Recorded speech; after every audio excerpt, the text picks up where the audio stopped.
नमस्ते दोस्तों। आज के इस बेहद खास और प्रेरणादायक पॉडकास्ट एपिसोड में आप सभी का बहुत बहुत स्वागत है। आज हम जिस इंसान और जिस किताब के बारे में बात करने जा रहे हैं वह कोई आम बिजनेस की किताब नहीं है और न ही वह इंसान कोई आम कॉरपोरेट बॉस है। हम बात कर रहे हैं दुनिया के सबसे रंगीन, बिंदास और लीक से हटकर चलने वाले अरबपति रिचर्ड ब्रैंसन और उनकी शानदार किताब द वर्जिन वे के बारे में। दोस्तों, जब भी हम किसी बड़े सीईओ या अरबपति के बारे में सोचते हैं तो हमारे दिमाग में एक ऐसे इंसान की तस्वीर आती है जो हमेशा सूट बूट में रहता हो, एक बड़े से केबिन में बैठता हो और जो बहुत ही सख्त और बोरिंग हो। लेकिन रिचर्ड ब्रैंसन बिल्कुल इसके उलट हैं। वो टाई पहनना नफरत करते हैं। वो हॉट एयर बैलून में दुनिया का चक्कर लगाते हैं। वो अपनी एयरलाइंस का प्रमोशन करने के लिए टैंक चलाकर टाइम्स स्क्वायर पहुंच जाते हैं। और वो मानते हैं कि बिजनेस करने का सबसे बड़ा मकसद मजा करना होना चाहिए। अगर किसी काम में मजा नहीं आ रहा है तो उस काम को करने का कोई फायदा नहीं है। रिचर्ड ब्रैंसन की कंपनी वर्जिन ग्रुप आज दुनिया की सबसे बड़ी कंपनियों में से एक है, जिसके अंदर एयरलाइंस से लेकर म्यूजिक, मोबाइल, ट्रेन और यहां तक कि स्पेस टूरिज्म तक के 400 से ज्यादा बिजनेस शामिल हैं। लेकिन क्या आप जानते हैं कि इस इंसान ने कभी कॉलेज की शक्ल नहीं देखी? जी हाँ, रिचर्ड ब्रैंसन को बचपन में डिसलेक्सिया नाम की बीमारी थी, जिसकी वजह से उन्हें पढ़ने लिखने में बहुत दिक्कत होती थी। जब वो 16 साल के थे तब उन्होंने स्कूल छोड़ दिया था। उस दिन उनके स्कूल के हेडमास्टर ने उनसे एक बात कही थी जो आज भी मशहूर है। उन्होंने कहा था कि रिचर्ड, या तो तुम 21 साल की उम्र तक जेल में होगे या फिर तुम 1 करोड़पति बनोगे। और आप सब जानते हैं कि आगे क्या हुआ। आज के इस पॉडकास्ट में हम इसी वर्जिन वे यानी वर्जिन के तरीके को डिकोड करेंगे। रिचर्ड ब्रैंसन की लीडरशिप कोई रॉकेट साइंस नहीं है, बल्कि यह 4 बहुत ही साधारण लेकिन ताकतवर शब्दों पर टिकी है। लिसन, लर्न, लाफ और लीड, यानी सुनना, सीखना, हंसना और नेतृत्व करना। तो चलिए सबसे पहले बात करते हैं उनके पहले उसूल की, जो है लिसन यानी सुनना। दोस्तों, हम सब बातें करना बहुत पसंद करते हैं, लेकिन असल में दूसरों को सुनना एक बहुत बड़ी कला है जो आज के दौर में कहीं खोती जा रही है। रिचर्ड कहते हैं कि एक महान लीडर वो नहीं होता जो हमेशा बोलता रहता है, बल्कि वो होता है जो दूसरों की बातों को ध्यान से सुनता है।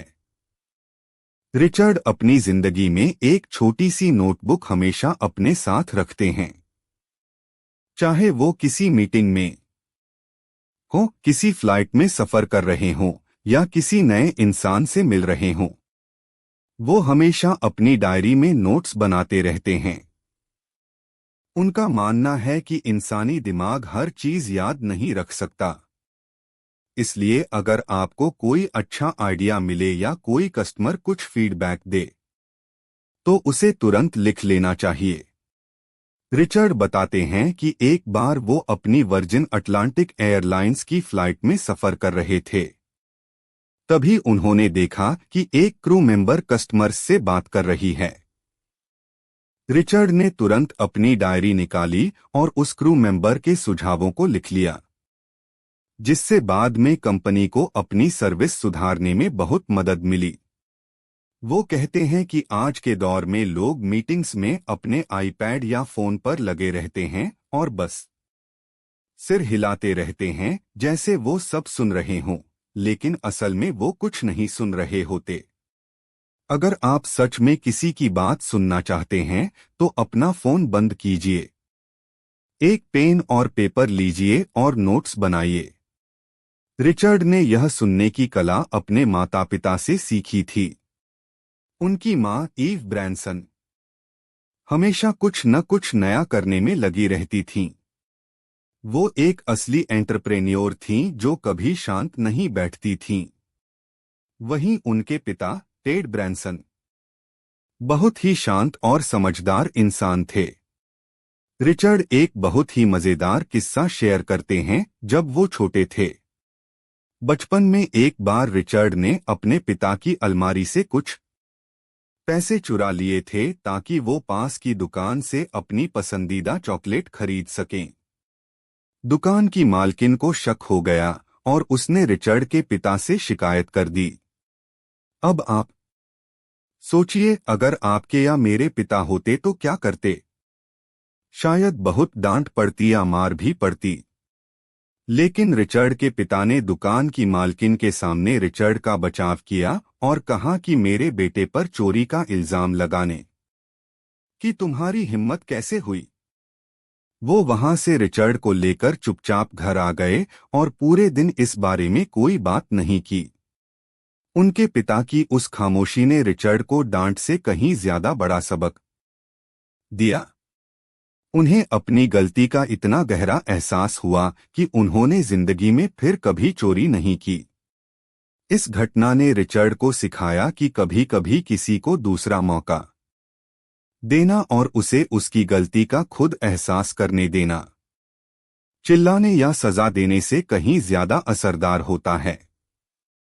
यही वजह है कि वर्जिन कंपनी में रिचर्ड हमेशा लोगों को दूसरा मौका देने में यकीन रखते हैं। एक बार वर्जिन रिकॉर्ड्स के एक कर्मचारी ने कंपनी के ही रिकॉर्ड्स चुराकर बाजार में बेचने की कोशिश की। जब रिचर्ड को यह पता चला तो उन्होंने उसे नौकरी से निकालने के बजाय उसे अपने केबिन में बुलाया और कहा कि मैं तुम्हें एक और मौका दे रहा हूं। वह कर्मचारी इस बात से इतना हैरान और भावुक हुआ कि उसने उसके बाद दिन-रात एक करके कंपनी के लिए काम किया और बाद में कई बड़े कलाकारों को वर्जिन रिकॉर्ड्स के साथ जोड़ा। रिचर्ड का यह भी मानना है कि सुनना सिर्फ कानों से नहीं होता, बल्कि उन बातों को भी समझना होता है जो कहीं नहीं जा रही हैं। जब आप किसी से बात करते हैं तो उसकी बॉडी लैंग्वेज, उसके चेहरे के भाव और उसकी झिझक आपको बहुत कुछ बता देती है। अब आगे बढ़ते हैं रिचर्ड के दूसरे उसूल की तरफ, जो है लर्न यानी सीखना। दोस्तों, बिजनेस में और जिंदगी में इंसान हमेशा सीखता रहता है। रिचर्ड मानते हैं कि अगर आप कुछ नया करना चाहते हैं तो आपको उन रास्तों पर चलना होगा जहां पहले कोई नहीं गया। जब रिचर्ड ने वर्जिन अटलांटिक एयरलाइंस शुरू करने का फैसला किया तो उनके सारे दोस्तों और सलाहकारों ने कहा कि तुम पागल हो गए हो। उस समय ब्रिटिश एयरवेज जैसी बड़ी और ताकतवर कंपनियां मार्केट पर राज कर रही थीं। लोगों ने कहा कि एक म्यूजिक कंपनी चलाने वाला लड़का एयरलाइंस कैसे चला सकता है। लेकिन रिचर्ड ने ठान लिया था। उन्होंने देखा कि उस समय एयरलाइंस की सर्विस बहुत खराब थी, खाना बुरा था और कस्टमर्स को कोई इज्जत नहीं दी जाती थी। उन्होंने सोचा कि क्यों न एक ऐसी एयरलाइंस बनाई जाए जिसमें लोग सफर का मजा ले सकें। जब उन्होंने वर्जिन अटलांटिक शुरू की तो उनके पास सिर्फ एक हवाई जहाज था।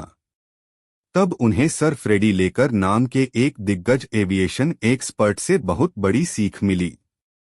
फ्रेडी ने रिचर्ड से कहा कि देखो, तुम्हारे पास ब्रिटिश एयरवेज जितना पैसा या विज्ञापन का बजट नहीं है, इसलिए अगर तुम्हें जीतना है तो तुम्हें खुद को आगे रखना होगा। तुम्हें कुछ पागलपन करना होगा ताकि मीडिया खुद तुम्हारे पास आए और तुम्हें फ्री में पब्लिसिटी मिले। रिचर्ड ने इस बात को गांठ बांध लिया। उन्होंने अपनी कंपनी को प्रमोट करने के लिए हॉट एयर बैलून से समंदर पार करने जैसे खतरनाक स्टंट किए। उन्होंने ब्रिटिश एयरवेज के खिलाफ एक ऐसी जंग लड़ी जिसे डेविड और गोलियत की लड़ाई कहा जाता है। एक बार तो उन्होंने अपने प्रतिद्वंद्वी ब्रिटिश एयरवेज का मजाक उड़ाने के लिए उनके ही एक खराब पड़े कॉनकॉर्ड विमान की पूंछ पर वर्जिन का लोगो लगा दिया था और जब तक पुलिस वहां पहुंचती वो वहां से भाग चुके थे। ये सब हरकतें सिर्फ मजाक नहीं थीं। ये उनका मार्केटिंग का अनोखा तरीका था जिससे वो बिना करोड़ों रुपए खर्च किए पूरी दुनिया की मीडिया की सुर्खियों में आ जाते थे। रिचर्ड कहते हैं कि अगर कोई सिस्टम खराब है तो उसे तोड़ने से मत डरो। अगर नियम बेवकूफी भरे हैं तो उन्हें मत मानो। उन्होंने हमेशा अपनी कंपनियों को बड़े कॉरपोरेट ढांचे से दूर रखा। वो नहीं चाहते थे कि उनकी कंपनियों में लोगों के बीच दीवारें हो या बॉस और एम्प्लॉय के बीच कोई बड़ा फासला हो। उन्होंने सीखा कि बड़ी कंपनियों में अक्सर अलग अलग डिपार्टमेंट्स एक दूसरे से बात नहीं करते, जिसे वो साइलो कहते हैं। मार्केटिंग वालों को नहीं पता होता कि प्रोडक्ट वाले क्या कर रहे हैं और प्रोडक्ट वालों को नहीं पता होता कि कस्टमर केयर वाले क्या सुन रहे हैं। रिचर्ड ने हमेशा इस बात पर जोर दिया कि कंपनी का हर इंसान एक दूसरे से बात करे और एक टीम की तरह काम करे। सीखने की इसी प्रक्रिया में रिचर्ड ने यह भी सीखा कि अपनी गलतियों को कैसे माने। वो नेटफ्लिक्स का उदाहरण देते हैं। जब नेटफ्लिक्स के सीईओ रीड हेस्टिग्स ने डीवीडी रेंटल और स्ट्रीमिंग को अलग करके क्विकस्टर नाम की एक नई सर्विस शुरू की थी। इस फैसले से कस्टमर्स इतने नाराज हुए कि नेटफ्लिक्स के लाखों सब्सक्राइबर्स कम हो गए और उनके शेयर बुरी तरह गिर गए। लेकिन रीड हेस्टिग्स ने अपनी गलती मानी, माफी मांगी और उस फैसले को वापस ले लिया। आज नेटफ्लिक्स कहाँ है ये हम सब जानते हैं।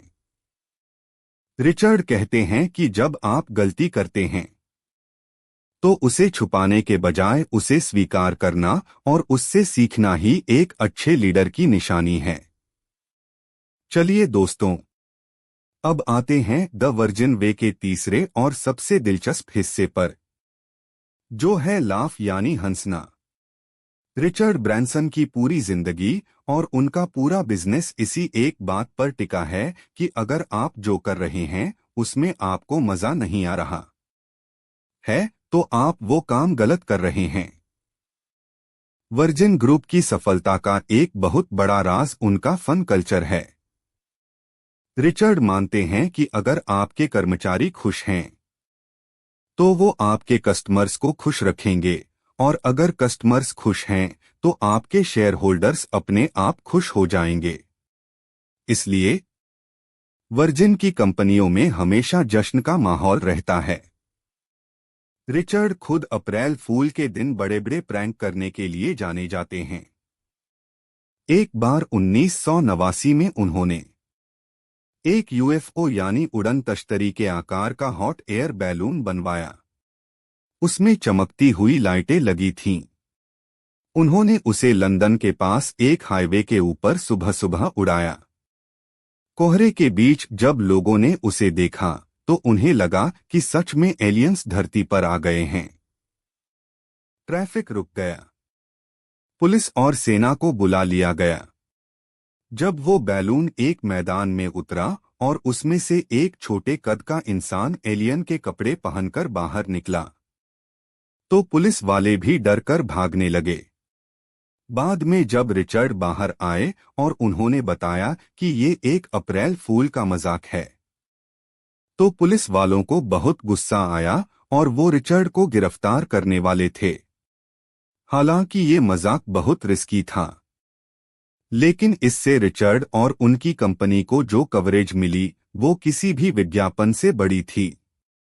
एक और मजाक में उन्होंने म्यूजिक इंडस्ट्री को बेवकूफ बनाया था जब उन्होंने घोषणा की कि वर्जिन ने एक म्यूजिक बॉक्स बनाया है जिससे लोग कोई भी गाना डाउनलोड कर सकते हैं। उस समय इंटरनेट या आईपॉड का कोई नामो निशान नहीं था। पूरी इंडस्ट्री डर गई थी कि उनका बिजनेस खत्म हो जाएगा। स्टीव जॉब्स ने बाद में रिचर्ड से कहा था कि वो भी उस मजाक को सच मान बैठे थे। कौन जानता है, शायद उसी मजाक से आईट्यून्स और आईपॉड का आइडिया पैदा हुआ हो। रिचर्ड का मानना है कि कंपनी में हंसी मजाक और पार्टियां होना बहुत जरूरी है।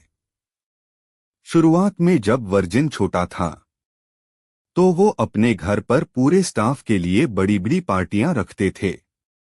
आज भी वर्जिन की किसी भी नई सर्विस की लॉन्चिंग किसी बड़े त्योहार से कम नहीं होती। वो कहते हैं कि जब लोग एक साथ हंसते हैं, एक साथ खाते पीते हैं, तो उनके बीच की दूरियां और औपचारिकताएं खत्म हो जाती हैं। एक बार उन्होंने अपनी नई एयरलाइंस के क्रू के साथ एक पब में पूरी रात पार्टी की थी। उनका मानना है कि एक खुशहाल माहौल में लोग ज्यादा क्रिएटिव होते हैं और कंपनी के लिए ज्यादा वफादार बनते हैं। अब दोस्तों, हम इस पॉडकास्ट के आखिरी और सबसे महत्वपूर्ण हिस्से पर आते हैं, जो है लीड यानी नेतृत्व करना। एक अच्छा लीडर कैसे बना जाए? रिचर्ड ब्रैंसन का मानना है कि लीडरशिप का मतलब एयर कंडीशन वाले कमरे में बैठकर हुक्म चलाना नहीं है। एक असली लीडर वो है जो जमीनी स्तर पर काम करने वाले लोगों के साथ खड़ा होता है। जब आप अपनी कंपनी के सबसे निचले स्तर के कर्मचारी से बात करते हैं तो आपको वो सच्चाइयां पता चलती हैं जो कोई भी रिपोर्ट या मैनेजर आपको नहीं बता सकता। रिचर्ड अक्सर अपनी वर्जिन एयरलाइंस की फ्लाइट्स में इकोनॉमी क्लास में सफर करते हैं ताकि वो कस्टमर्स और क्रू से सीधा फीडबैक ले सकें। वो कस्टमर्स को फोन करके उनसे बात करते हैं। लीडरशिप का एक बड़ा हिस्सा है सही लोगों को काम पर रखना। रिचर्ड हमेशा कहते हैं कि लोगों को उनकी डिग्री या उनके रेज्यूमे के आधार पर मत चुनो, बल्कि उनके रवैये यानी उनके एटीट्यूड को देखकर चुनो। स्किल्स तो सिखाई जा सकती हैं, लेकिन इंसान का रवैया और उसका व्यक्तित्व नहीं बदला जा सकता। जब वो इंटरव्यू लेते हैं तो वो ये नहीं देखते कि इंसान कितना पढ़ा लिखा है, बल्कि वो ये देखते हैं कि क्या वो इंसान वर्जिन के फन और कस्टमर फ्रेंडली कल्चर में फिट बैठेगा या नहीं। एक बार वर्जिन ट्रेन्स के डायरेक्टर टोनी कॉलिंस एक स्टेशन पर गए और उन्होंने देखा कि एक सफाई कर्मचारी बहुत ही शानदार तरीके से यात्रियों की मदद कर रही है और हमेशा मुस्कुरा रही है। टोनी ने उससे पूछा कि क्या तुम हमारी कंपनी में काम करना चाहोगी? उस महिला ने कहा कि मैंने कई बार अप्लाई किया, लेकिन मैं आपका टेस्ट पास नहीं कर पाई। टोनी ने तुरंत एचआर को फोन किया और कहा कि हमारे टेस्ट में कुछ गड़बड़ है, जो हम ऐसे शानदार एटीट्यूड वाले लोगों को रिजेक्ट कर रहे हैं। उस महिला को तुरंत नौकरी दी गई और कुछ ही सालों में वो प्रमोशन पाकर स्टेशन मैनेजर बन गई। यही है असली लीडरशिप, टैलेंट को पहचानना और उसे आगे बढ़ने का मौका देना। रिचर्ड ब्रैंसन यह भी मानते हैं कि एक लीडर को हमेशा अपने से ज्यादा समझदार लोगों को काम पर रखना चाहिए। अगर आपको अकाउंटिंग नहीं आती तो एक बेहतरीन अकाउंटेंट रखिए। अगर आप टेक्नोलॉजी में कमजोर हैं तो एक ऐसा पार्टनर ढूंढिए जो टेक जीनियस हो। कोई भी इंसान सब कुछ नहीं कर सकता। अपनी कमजोरियों को मानना और दूसरों को जिम्मेदारी सौंपना यानी डेलीगेट करना एक लीडर की सबसे बड़ी खूबी है। इसके अलावा रिचर्ड हमेशा कहते हैं कि एक कंपनी का मकसद सिर्फ पैसे कमाना नहीं होना चाहिए। बिजनेस को समाज और दुनिया को एक बेहतर जगह बनाने के लिए काम करना चाहिए। आज की पीढ़ी के लीडर्स सिर्फ मुनाफे के पीछे नहीं भागते, वो देखते हैं कि उनके बिजनेस से पर्यावरण को क्या फायदा हो रहा है, समाज को क्या मिल रहा है। वर्जिन ग्रुप आज पर्यावरण बचाने और नए उद्यमियों को सपोर्ट करने के लिए कई बड़े प्रोजेक्ट्स चला रहा है। रिचर्ड का विजन है कि बिजनेस और भलाई दोनों एक साथ चल सकते हैं और चलने भी चाहिए। तो दोस्तों, ये था रिचर्ड ब्रैंसन की किताब द वर्जिन वे का पूरा सार। इस किताब से हमें जो सबसे बड़ी सीख मिलती है वो ये है कि जिंदगी बहुत छोटी है, इसलिए इसे बोरिंग तरीके से मत जियो। अपने सपनों का पीछा करो, रिस्क लेने से मत डरो और जो भी करो उसमें अपना 100% दो। अगर आप कोई बिजनेस कर रहे हैं या नौकरी कर रहे हैं तो अपने काम से प्यार करना सीखें। दूसरों की बातों को ध्यान से सुनें, क्योंकि हर इंसान आपको कुछ नया सिखा सकता है। अपनी गलतियों से सीखें, अपने आलोचकों को अपनी सफलता से जवाब दें और सबसे बड़ी बात, हंसना और खुश रहना कभी न भूलें। अगर आप अपने आसपास के लोगों को खुश रखेंगे तो सफलता झक मार के आपके पीछे आएगी। अगर आपको कोई काम मुश्किल लगता है तो रिचर्ड का वो मशहूर डायलॉग याद रखें, भाड़ में जाए, बस कर डालो, यानी screw it, let's do it. उम्मीद है कि आपको आज का यह पॉडकास्ट एपिसोड बहुत पसंद आया होगा और रिचर्ड ब्रैंसन की इन बेबाक और रोमांचक कहानियों से आपको अपने जीवन और करियर में कुछ नया और बड़ा करने की प्रेरणा मिली होगी। अगर आपको ये एपिसोड अच्छा लगा हो तो इसे अपने दोस्तों और परिवार के साथ जरूर शेयर करें। और हाँ, हमेशा याद रखें कि एक बड़ा लीडर बनने के लिए किसी सूट या टाई की जरूरत नहीं होती, बल्कि एक खुले दिमाग, एक अच्छे दिल और थोड़े से पागलपन की जरूरत होती है। सुनते रहिए हमारा पॉडकास्ट। हम फिर मिलेंगे एक नई किताब और नई प्रेरणादायक कहानी के साथ। तब तक के लिए खुश रहिए, सीखते रहिए और हमेशा मुस्कुराते रहिए। धन्यवाद और हंसते रहिए। बहुत बहुत धन्यवाद।